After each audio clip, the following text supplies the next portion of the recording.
PKR கட்சியில் தெங்கு Datuk Seri Zafrul Abdul Azeez சேரும் சாத்தியம் குறித்து பேச்சுவார்த்தை நடைபெற்று வருவதை பிரதமர் டதஸ்ரீ அன்வார் இப்ராஹிம் நேற்று உறுதிப்படுத்தினார். அந்த விவகாரம் குறித்து கருத்துரைக்கும்படி செய்தியாளர்கள் நேற்று வினவியதற்கு, பிகேஆர் எப்போதும் பரந்த மனப்பான்மையுடன் செயல்பட்டு வரும் ஒரு கட்சி என்றும், ஆக்ககரமான கலந்துரையாடலுக்கும் தாராளமான உறுப்பினர் சேர்க்கைக்கும் அது ஊக்குவித்து வந்துள்ளது என்றும் அவர் குறிப்பிட்டார். பிகேஆர் தேர்தலை விரைவில் நடத்த வேண்டும் என்று பிகேஆர் தலைவர் டதஸ்ரீ அன்வார் இப்ராஹிம் கோரிக்கை விடுத்துள்ளார். தலைமைத்துவ பரிமாற்றம் சீராக நடைபெறுவதற்கு ஏதுவாக கட்சி தேர்தலை விரைந்து நடத்தும்படி அன்வார் கோரிக்கை விடுத்துள்ளார்.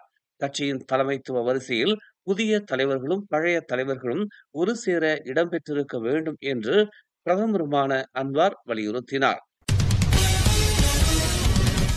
முன்னாள் பிரதமர் நஜீப் ரசாக் தமது எஞ்சிய சிறை தண்டனையை வீட்டுக் காவலில் கழிப்பது தொடர்பான தனது நிலைப்பாட்டை விளக்கும்படி மாசிசாவுக்கு ஜாசிகா நாடாளுமன்ற உறுப்பினர் கேள்வி எழுப்பியுள்ளார்.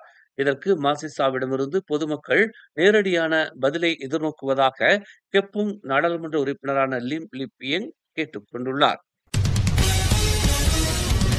விசுவாசமின்றி நடந்து கொள்ளும் கட்சி தலைவர்களுக்கும் உறுப்பினர்களுக்கும் தேசிய முன்னணியில் இடம் கிடையாது என்று கூட்டணியின் தலைவர் Datuk Seri doctor Ahmad Zahid Hamidi மீண்டும் ஒருமுறை எச்சரிக்கை விடுத்துள்ளார்.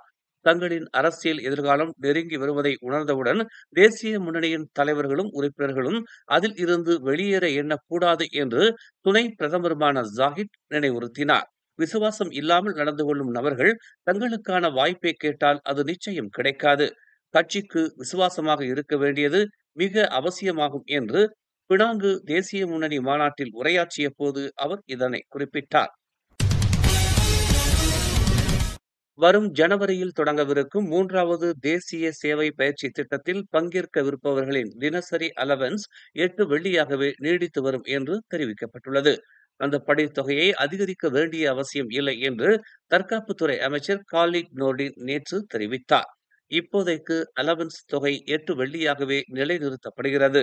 அந்த திட்டம் இன்னும் தொடங்கப்படவில்லை. முதலில் அது தொடங்கட்டும், மற்றவற்றை பிறகு பார்ப்போம் என்று கொத்தாத்திங்கியில் நிகழ்ச்சி ஒன்றில் செய்தியாளர்கள் மத்தியில் அவர் இதனை தெரிவித்தார். பெராவில் உள்ள ஒரு பேரங்காடியின் முன்புறத்தில் 44,200 வெள்ளி மதிப்புள்ள பல்வேறு வகையான போதைப் பொருளை பறிமுதல் செய்து 3 ஆடவர்களை போலீசார் கைது செய்தனர். இவர்கள் 3 பேர் மீது கடந்த வெள்ளிக்கிழமை மேற்கொண்ட சோதனை நடவடிக்கையில் ஹெராயின் 1.3 கிலோ, ஷாபு வகை போதைப்பொருள் 26.6 கிராம் ஆகியவை கைப்பற்றப்பட்டதாக பெரா மாவட்ட போலீஸ் தலைவர் ஜூல்கிப்லி நசீர் தெரிவித்தார்.